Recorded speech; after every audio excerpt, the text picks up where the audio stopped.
ایک آدمی آدھی رات کو اپنے کمرے سے باہر آیا۔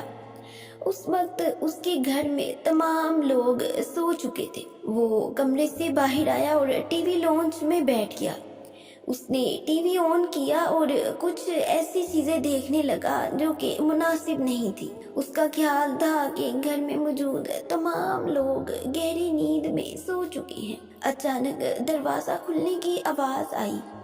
اس کی چھوٹی بیٹی نے دروازہ کھولا اور باہر آ گئی۔ جب اس نے اپنے ابا کی طرف دیکھا تو ایک نظر اس نے ٹی وی کی طرف دیکھا۔ اس کے ابو فوراً بھاگے اور ٹی وی کو بند کرنے کی کوشش کی۔ اس دوران بیٹی نے صرف اتنے الفاظ کہے، ابا جان آپ کو شرم آنی چاہیے۔ یہ کہہ کر وہ اپنے کمرے میں واپس پلٹ گئی اور دروازہ بند کر لیا۔ باپ نے جب یہ الفاظ سنے تو ٹی وی کو بند کر کے اپنے کمرے میں چلا گیا اور پوری رات روتا رہا۔ بیٹی کے یہی الفاظ باپ کے ذہن میں گونج رہے تھے، حتیٰ کہ فجر ہو گئی اور وہ شخص جو 20 سال سے کبھی مسجد نہیں گیا تھا، اس نے اپنے رب کو سجدہ نہیں کیا تھا۔ وہ روتے ہوئے مسجد کی طرف چل دیا، وہاں پر وضو کیا، نماز ادا کی اور اس کے بعد زاروں قطار رونے لگا۔ مسجد میں وہ لوگ موجود تھے جنہوں نے اسے پہلے کبھی بھی مسجد میں نہیں دیکھا تھا۔ انہوں نے اس شخص سے پوچھا کہ کیا بات ہے، کیا سب خیریت ہے، تم ٹھیک تو ہو؟ وہ کہنے لگا کہ میں ٹھیک ہوں۔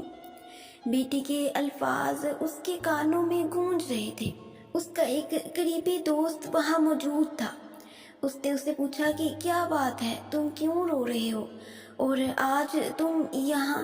تو وہ کہنے لگا کہ میں وہ بد نصیب ہوں کہ جس نے 20 سال سے اپنے رب کو سجدہ نہیں کیا۔ پھر اس نے دعا مانگی، اللہ کے حضور اپنے گناہوں کی معافی مانگی اور گھر آ گیا۔ گھر آ کر اس نے آفس کے لیے تیار ہونا شروع کر دیا۔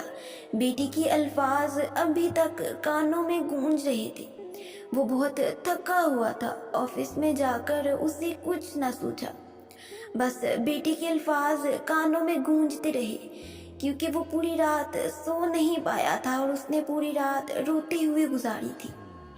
گھر میں اس کی بیوی پریشان رہی۔ وہ سارا دن اپنے شوہر کو فون کرتی رہی مگر اس نے فون نہ اٹھایا۔ جب وہ شام کو گھر واپس آیا تو بیوی نے بتایا کہ ہماری بیٹی اب اس دنیا میں نہیں رہی۔ وہ زاروں قطار رونے لگا اور اپنی بیٹی کے آخری الفاظ کو یاد کرنے لگا۔ اس کی تدفین کے لیے وہ قبرستان میں گیا۔ اس کو قبر میں اتارتے ہوئے وہ مسکرانے لگا۔ پاس کھڑے ایک شخص نے پوچھا کہ تم کیوں مسکرا رہے ہو؟ اس نے جواب دیا کہ میری بیٹی تو آج اس دنیا سے چلی گئی ہے، مگر وہ میرے لیے ایک نور چھوڑ گئی ہے جو کہ کبھی ختم نہیں ہوگا۔ یہ کہہ کر وہ زاروں قطار رونے لگا اور اپنی بیٹی کو قبر میں اتار دیا۔ تب سے اب تک وہ بدل گیا اور ہر نماز کے لیے وہ مسجد جانے لگا اور تمام برے کام چھوڑ دیے۔ اس کے ذہن میں اس کی بیٹی کے الفاظ گونجتے رہے، ابو جان آپ کو شرم آنی چاہیے۔